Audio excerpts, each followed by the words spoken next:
I'm Alex from Whitechapel, and I use Maxon pedals. Hey, I'm Kevin with Godlike Incorporated, and I'm here at the Paramount Theater in Huntington, New York with Alex Wade from Whitechapel. Whitechapel's on tour opening for Asking Alexandra, and Alex recently came on board as a Maxon user, sporting an OD808 in front of his Kemper Prifiling amp. So Alex is going to take you through his rig now and show you how he's using the pedal to get his tones. Alex? I've been a big fan of Maxon for a while. Actually, first got into them in about 2002, I would say. I was a big fan of Unearth back in the day growing up. I was way into, that early metalcore sound and stuff, and I'd always heard that bands like Unearth and Killswitch were using overdrives in front of their amp to really tighten their sound. And especially Unearth used 7 strings as well. I was big into 7 strings back then. And so the very first pedal I ever bought from Maxon was an 808. Cool. And then I got into the OD9, which is also a great boost. But I just really love this pedal. I've tried, a lot of different kinds of overdrives, and this is really just my favorite one. It's really transparent, really clear, just really helps, overall tighten the sound. And are you setting it the same way that guys like Unearth and Killswitch Engage would use it, with like the drive down and just the level up, more like just a front end boost to just hit the amp a little bit differently? Yeah, sometimes it depends on what kind of pickups I'm using. If I'm using passive, sometimes I'll knock the drive up a little bit. Usually I don't crank the balance all the way. I keep it about 3 o'clock. And the tone I either keep about 12 o'clock or 1 o'clock. And yeah, I found it definitely gives really good sound. If I'm using something like EMGs that have a little more compress, I'll usually just knock the drive all the way down. Which the Killswitch guys and Unearth guys, they love EMGs and stuff, so they drop the drive down too. Do you change out guitars during the set, and do they have different pickups in your guitars for different songs, or is this just based on different tracking different songs in the studio or whatever? Yeah, like if we're in the studio trying out different guitars, I'll mess with settings and stuff like that. But on tour, I just use my ESP signature, the AW7, which has DiMarzio deactivators in it. So I just usually keep the settings pretty simple. Cool. Okay, so here we are in front of Alex's rig with the Kemper Prifiling amp and his pedal board on top. So why don't you take everybody through and tell them how your rig is set up and how you're using the 808 with that, okay? Yeah, so I guess I'll start with my pedal board first. Running a Line 6 Relay G50 wireless into a Boss TU3, into a Digitech Whammy, which I only use for a few parts. There's the end of Possibilities, which has like a pitch shift, and then in Breeding Violence, there's a part where I use the drop tune feature to go from drop A to drop G. And then from the Whammy, I go into the Maxon OD808, and then into my ISP decimator to the front of the Kemper. And I've been using this Kemper for a little while now, and I really love it, honestly. I haven't been happier with my tone. It gives me a really solid, direct front of house tone, which is consistent. I don't have to worry about setting up mics on my cabs every night, or the mics getting bumped, or anything like that. My tone is just the same every single night, and the tone it delivers is really killer. Right now I'm using a profile of 5153 into a Mesa cab, and I also run a Mesa cab on stage, but it's just for feel. We don't mic the cab or anything like that. All of my tone just comes from the DI. And I really love the Kemper because it takes pedals really well. It takes pedals like a real amp would. So to be quite honest, I don't really like the overdrive that's built into the Kemper. It's real digital, real nasally sounding, but that's what's awesome about the Kemper, is that the input is very amp-like. So I just run the 808 straight into the input like I would on a normal amp, and sounds really killer. Really helps tighten up the sound and just bring a real percussive gain structure to my tone. So there's Alex's rig, and just to prove that not only guitar players can use pedals, we're here at Gabe from Whitechapel, the bass player from Whitechapel's pedal board, and he's sporting a Maxon CP9 Pro Plus.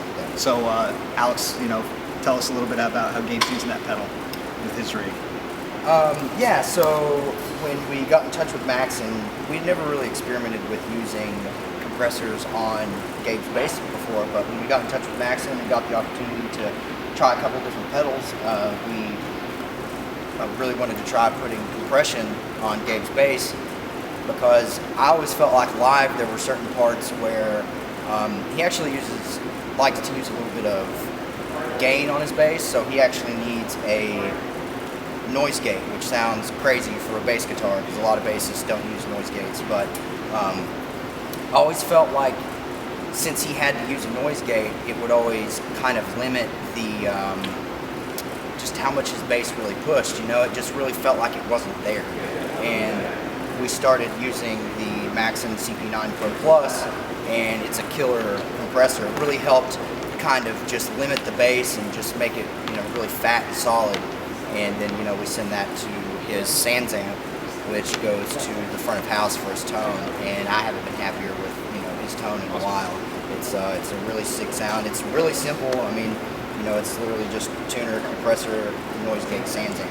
I mean, he runs a bass cab on stage just for feel, but you know, his tone is all direct too. Oh, so wow. technically, all he needs is just the Sans amp. Which Sans amp is he using? The RBI? The RBI, yeah, the rack yeah, mount. cool. Yeah. Yeah, that's a great unit.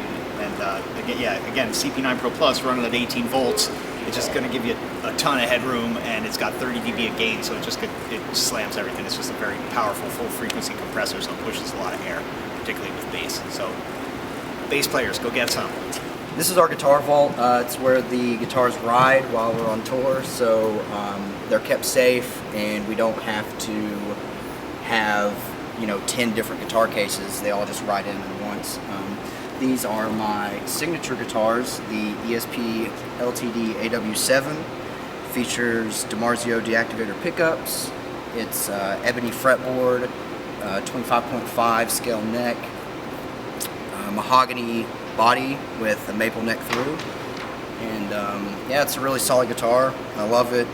I was really kind of nervous about making a signature guitar because honestly I was kind of like, if I hate it, I'm going to have to play it for the rest of my career, and that's going to suck. So, but ESP was really great working with me on it, and they really, you know, made a home run with my ideas and, you know, their design, you know. Now, is the version you play live the same version that somebody would get in a store? Well, these are slightly different, okay. Only in that the neck on these are 62.25 or 26.25, which is between 27 and 25.5. So it's like almost a baritone, but not. Yeah. Okay. And I actually didn't even ask for that. This is just a prototype. Interesting. And so when they made the prototype, I guess somehow in translation they just made the neck that. But I actually like it. I like it a lot because it's baritone is too long for me. Yeah. And I like 25.5. That's what I prefer. But this is cool. It adds a little bit of tension and stuff. So I have a couple of the 25.5s and stuff. It's all, you know, it's real similar. It's not like these sound better or anything like that.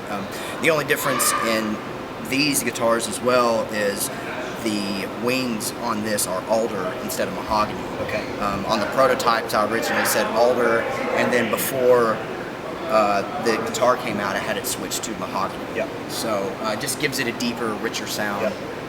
The alder still sounds good, but I definitely prefer the mahogany ones. Cool.